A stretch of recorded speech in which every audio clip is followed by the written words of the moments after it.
Gold trusted gold buyers. మీరు తాకట్టు పెట్టిన బంగారాన్ని విడిపించి ఈ రోజు ఉన్న మార్కెట్ ధరకు కొనబడును.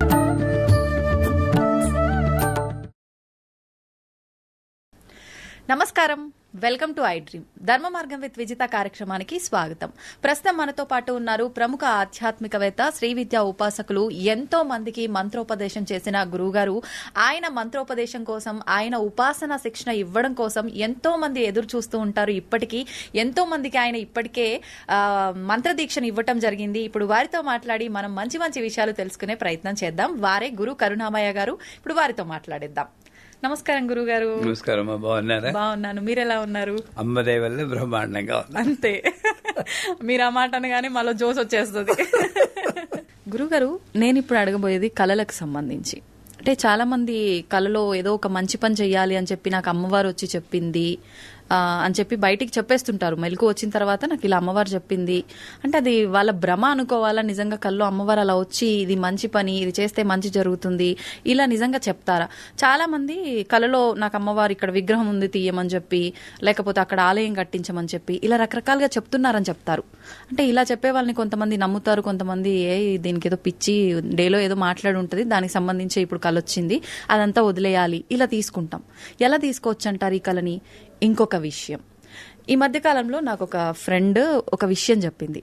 అది నేను ఇప్పటివరకు ఎవరిని అడగలేదు. ఇప్పుడు ఎట్లా కళల టాపిక్ వచ్చింది కాబట్టి మీ దగ్గర చెప్దాం అనుకుంటున్నా. తనకి శివుడికి అభిషేకం చేస్తున్నట్టు కళ వచ్చిందంట. చాలా ఎక్కువసేపు అలా చేస్తూనే ఉంది, మైమర్చిపోయిందంట. అభిషేకం చేస్తూ మొత్తం దేవుడిపై నా భక్తిని అంతా చూపించేసుకుంది. తీరా మెలకు వచ్చిన తర్వాత చూస్తే తను అప్పుడు నెలసరి సమయంలో ఉంది, పీరియడ్స్ లో ఉంది. తను ఇంకా ఏడుపు ఒక్కటే తక్కువ తనకి. ఏంటి ఇలా అయింది? నేను అభిషేకం చేసినంత వరకు బాగుంది, అది కళ అని తెలిసినా సంతోషపడేదాన్ని, కల్లో అయినా అంతసేపు చేసినా అని చెప్పి. కానీ తీరా చూస్తే నేను ఇలా ఉన్నాను, నాకేమైనా దోషమా, అసలు నాకు ఎందుకు వచ్చింది ఇలాంటి కళ? ఈ విషయం తను నాకు చెప్పింది. దీన్ని ఎలా తీసుకోవచ్చు అంటారు? అసలు ముందు మీ ఫ్రెండ్ విషయం తీసుకుందాం. జాగ్రత్త, స్వప్న, సుషుప్తి అవస్థలు 3 ఉన్నాయి. ఇందులో మీ ఫ్రెండ్ అనుభవం స్వప్న సుషుప్తుల్లో అనుభవించుంటుంది. ఇందులో ఈ రెండిట్లోనూ మీరు లేరు. స్వప్నంలో మీరు మనం ఉండము. స్వప్నంలో ఏంటి, నేను మగాడినా ఆడదాన్నా అంటే అది ఉండదు, అసలు ఏం ఉండదు. సుషుప్తి అంటే అసలు కల కూడా ఉండదు, అటువంటిది అది కాదు. అంచేత నేను లేనప్పుడు నాకు పీరియడ్స్ ఎలా వస్తాయి? మెలకొచ్చేకే నా స్థితి నాకు గుర్తొచ్చింది. అంచేత ఇంకోటి ఏంటంటే, ఆ స్థితిలో వచ్చిన ఈశ్వరుడికి తెలుసుగా నీకు పీరియడ్స్ ఉన్నాయని తెలుసు. అయినా సరే వచ్చేటంటే అది దోషం లేదనే కదా. నువ్వు దాన్ని సరిగ్గా అర్థం చేసుకుని నా దోషం ఉందని నువ్వు క్రియేట్ చేసుకుంటున్నావు కదా దోషం. ఆ ఈశ్వరుడు సర్వాంతర్యామి, సర్వజ్ఞ అన్ని తెలిసినవాడు. ఈ అమ్మాయి పీరియడ్స్ ఉంది, నేను కళ్ళలో రాకూడదని అనుకుని రాకుండా ఉండాలి కదా మరి న్యాయంగాను. అంతే. వచ్చేడు అంటే నీ ప్రయత్నము, నీ ప్రేమేం లేకుండా వచ్చిన దానికి నీ బాధ్యత ఎంత మాత్రం లేదు. ఇకపోతే మా గురువుగారు చెప్పేవారు, 2 ఉన్నాయి, విజన్ అండ్ మెమరీ లీక్ అని. కళలు అనేవి మోస్ట్లీ మెమరీ లీక్. ఈవిడికి 3 వంతులు శివరాత్రి ముందు వచ్చి ఉండాలి కథ కళ. నేను శివుడి గురించి ఆలోచిస్తుంటా కదా, శివరాత్రి ముందు కాబట్టి శివుడు వచ్చేస్తాడు. అవన్నీ మెమరీ లీక్లు. అంచేత మోస్ట్లీ మెమరీ లీకే ఉంటుంది. విజన్ అంటే ఏమిటి అని మా గురుగారు అడిగితే, నీకు ఇంత ముందు చూడనటువంటి ఆకారాలు గాని, చూడలేటువంటి దృశ్యాలు గాని కనబడితే నీ మెమరీకి బియాండ్ యువర్ మెమరీ, అది విషన్ అని గుర్తుంచుకోవాలన్నారు. ఇప్పుడు మా కళలో మధురై మీనాక్షి కనబడింది, మంచిదే, మెమరీ లీక్. ఆకాశంలోని పుష్పవర్షం కురిచింది, మెమరీ లీక్. కాకపోతే అరటి చెట్టు నుండి కలువ పువ్వు వచ్చింది, బుర్ర తిరిగిపోతుంది. ఎలా వచ్చింది? ఏదో ఉద్దేశం ఉంది.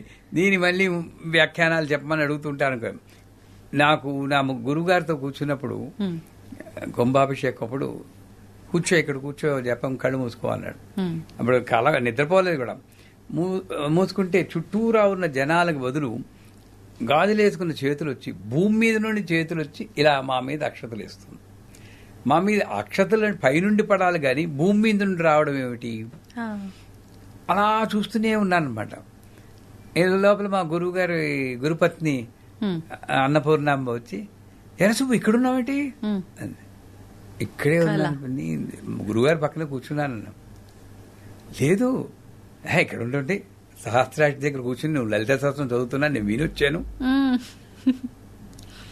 అంటే ఏమిటి, ఆ టైంలో శరీరానికి అతీతమైన అనుభవం కలిగింది. నేను ఇలా చూస్తున్నాను, నేను ఇక్కడే ఉంటే గురువుగారిని అవైపు చూసి నవ్వుతున్నారు. అది అనుభవం, అది విషయం అని చెప్పి. కాకపోతే మరి కళ్ళలో అమ్మవారు కనబడి చేయమంది అది చేయమంది అనుకుంటే ఓ పాజిటివ్గా తీసుకుని మెమరీ లీక్ అయినా కూడా మంచే కదా, చేస్తే పోయింది కదా, అది మెమరీ విజన్ అనుకుని నాకు అమ్మవారు గుడి కట్టించమంటే శక్తి ఉంటే గుడి కట్టిస్తే మన జీవితం బాగుపడుతుంది, 10 మందికి బాగుంటుంది. అదే ఎవరినో పొడి చేసినట్టు ఒక కళ వస్తుంది అనుకోండి, అది నేను మెమరీ లీక్ అనుకోవాలి. ఎవరి మీద నాకు కోపం ఉంది అది దానికి మేనిఫెస్ట్ అయిపోయి పొడిచినట్టు అస్సలు పట్టించుకోకూడదు అనాలి. ఆ మెమరీ లేకని విజన్ కింద తీసుకోవాలి. దీన్నేమో అందుకే పీడకల్లని అందరూ అందరి దగ్గరికి వెళ్తూ ఉంటారు. స్వామి నాకు మీకు కూడా చూడండి, ఒకప్పుడు దొంగాడెవడో ఇంట్లోకి వచ్చినట్టు మనం అరవాలనిపిస్తుంది, నోరు రాదు, అరుస్తున్నాం అనుకుంటాం. అవునా కాదా? అంటే ఏంటి, మీ మెంటల్ స్టేట్ ని బట్టి ఆ కళ వస్తూ ఉంటుంది. పీడకలు ఇవన్నీ వచ్చినప్పుడు చాలాసార్లు చచ్చిపోయినట్టు వస్తుంది, మనమే చచ్చిపోయినట్టు వస్తుంది, లేదా గొప్ప కష్టం వస్తున్నట్టు, బస్సు కింద పడిపోయినట్టు కూడా వస్తుంది. ఇలాంటి పీడకలు నిజంగా మా గురువుగా చెప్తాను ఏమిటంటే, నిజంగా నువ్వు అనుభవించాల్సింది రాసి పెట్టున్నా నీ ఉపాసన వల్ల కలలో అనుభవించినట్టు చేసింది, అక్కడికి తొలగిపోయింది. ఇంకా అందుకే షిరిడి సాయి చరిత్రలో కూడా కలలో టీబీ వస్తుంది వాడికని ఒక చోట చెప్తారు. అంటే టీబీ అనుభవించాలి, నిజంగా అనుభవిస్తే సంవత్సరాల తరబడి దగ్గుకుంటూ కూర్చోవాలి.